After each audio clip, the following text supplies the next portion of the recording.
What we are doing will be a beginning, not a completion. It is the foundation of a new consciousness on earth, a consciousness with infinite possibilities of manifestation. Hello, this is Chris speaking. Wake up with another video about Sri Aurobindo's integral yoga.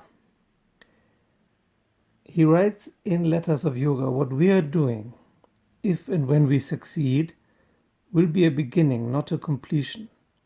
It is the foundation of a new consciousness on earth, a consciousness with infinite possibilities of manifestation.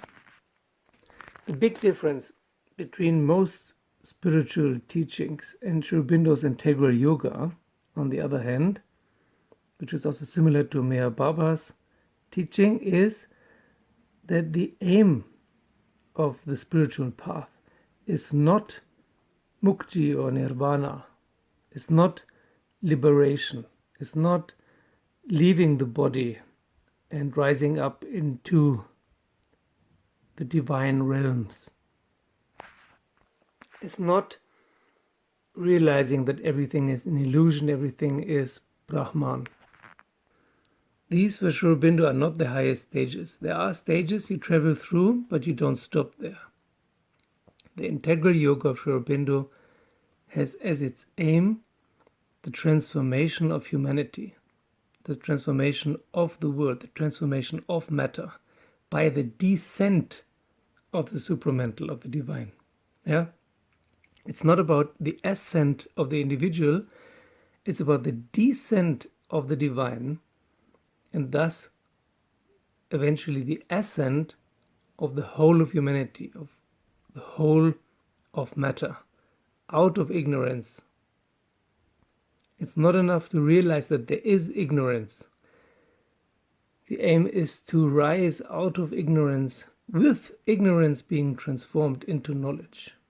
It's not an escape, it's a raising up of everything out of the muck into the light, out of the dark into the light.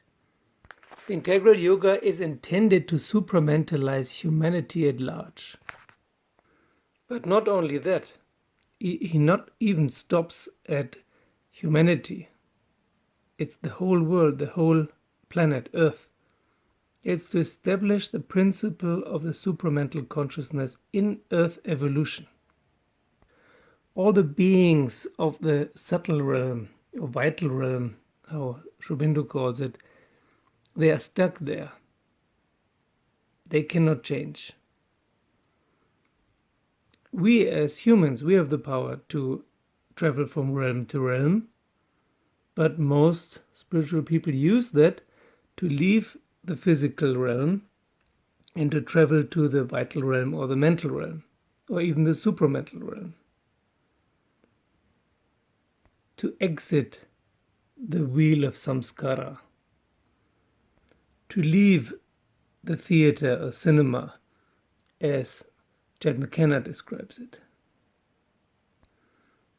If this kind of escape is the aim, then no transformation is needed. Then you can just leave. You can rise up by meditation practices and say goodbye to the world.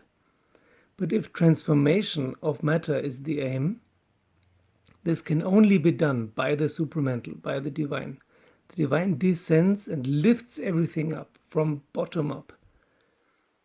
And then the spiritual path is to be a willing servitor of the divine consciousness and to assist the divine in doing that.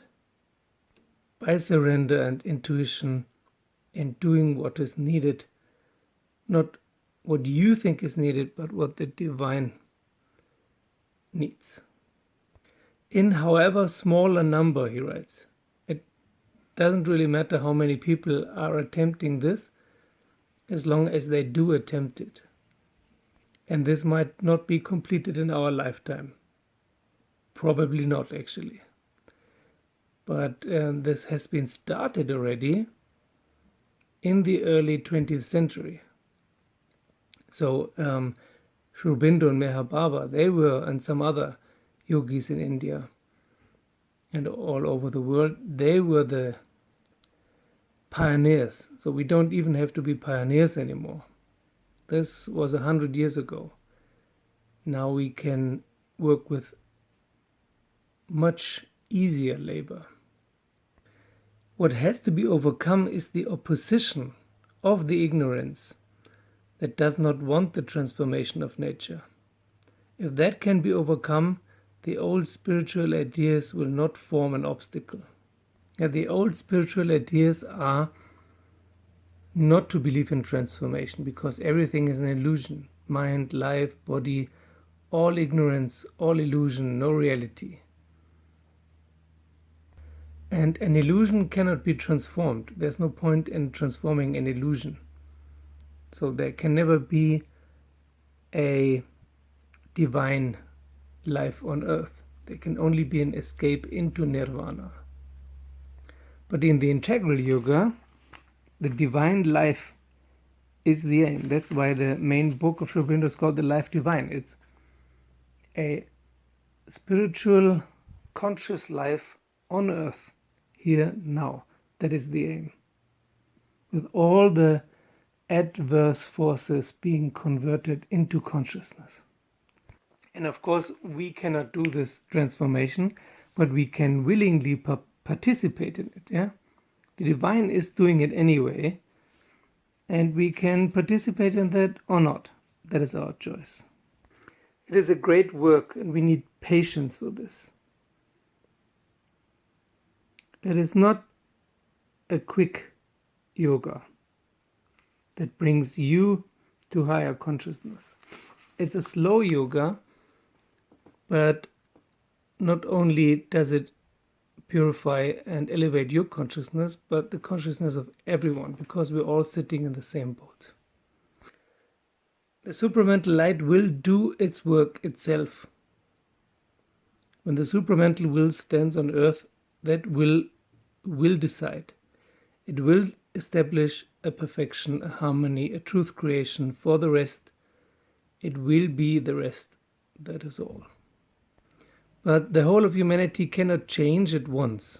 That is also one of these neo-spiritual ideas, this postmodern New Age ideas, that we're waiting for the whole of humanity to make a jump at the same time.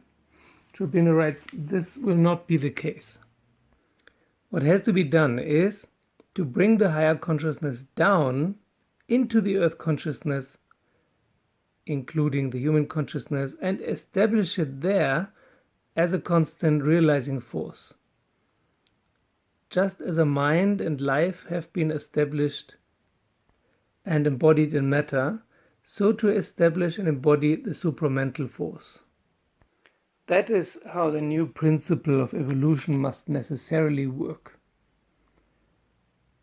And then he also explains that he is not trying to, or he was not trying to change the world all at once, but to bring something down into it, an anchor for this new consciousness and power. But also that this transformation cannot be done individually. No single human being, no matter what conscious, no matter how enlightened, can do this work. There needs to be a group of people doing this. And this is what he tried with his ashram in Pondicherry, and what the mother later tried with the creation of Auroville. But it is very, very difficult to gather a horde of yogis, and even more difficult to convince them that not personal liberation is the aim, but the descent of the supramental and the ascent of matter. So I repeat, in the integral yoga, what we are doing, if and when we succeed, will be a beginning, not a completion. It is the foundation of a new consciousness on earth, a consciousness with infinite possibilities of manifestation. It is progression in matter and of life.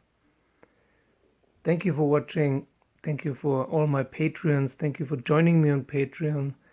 Thank you for liking and subscribing and sharing the videos with your friends, and see you soon.